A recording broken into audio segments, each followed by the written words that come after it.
इससे आगे वाली वीडियो में हमने बात करी कि भारत पर ईरानी आक्रमण किसने किया था, इसमें किसकी हार हुई और किसकी जीत हुई।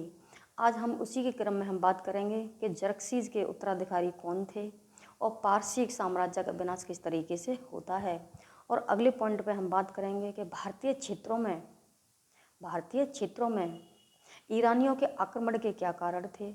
और इसका अगला जो पॉइंट आता है उस पे हम जो बात करेंगे कि भारत में ईरानियों के आक्रमण के क्या प्रभाव थे, या जब ईरानियों ने भारत पर आक्रमण किया था तो उन्होंने क्या प्रभाव छोड़े थे भारत में।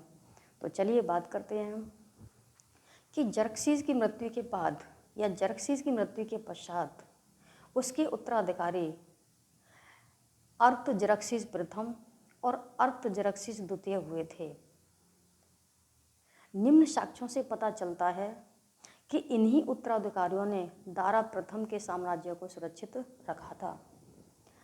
पारसिक साम्राज्य का अंतिम सम्राट दारा तृतीय था और दारा तृतीय को सिकंदर ने अरबेला के युद्ध में बुरी तरीके से परास्त कर दिया था।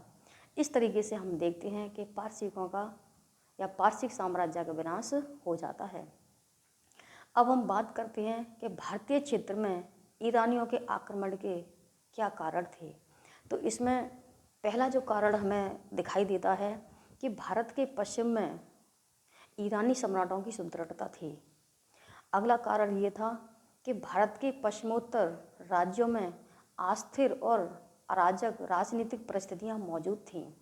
अगला इसमें यह कारण था कि भारत के पश्चिमोत्तर सीमा प्रांतों का सामरिक और आर्थिक महत्व हमें देखने को मिलता है।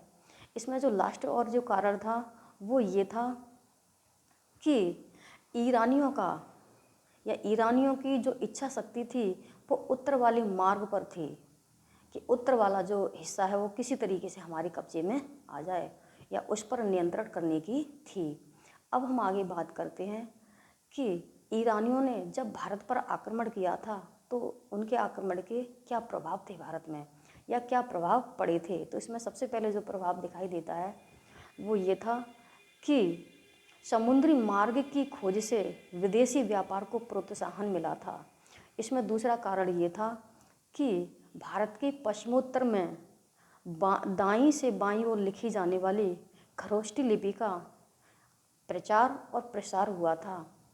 इसमें अगला पॉइंट ये आता है कि ईरानियों की अरमाइक लिपि का प्रसार हुआ और अवलेख उत्कीर्ण करने की प्रथा भी शुरू हो गई थी।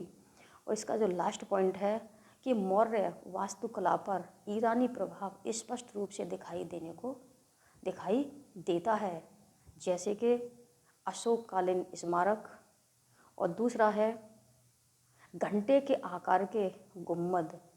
तो यहाँ पे क्या है कि ईरानी प्रभाव हमें यहाँ पर इन सब चीज़ों में दिखाई देता है। तो वो थे कारण, ये थे प्रभाव। और आगे की बात हम करेंगे। इससे आगे वाला टॉपिक आएगा मौर्य राजवंश या मौर्य साम्राज्य।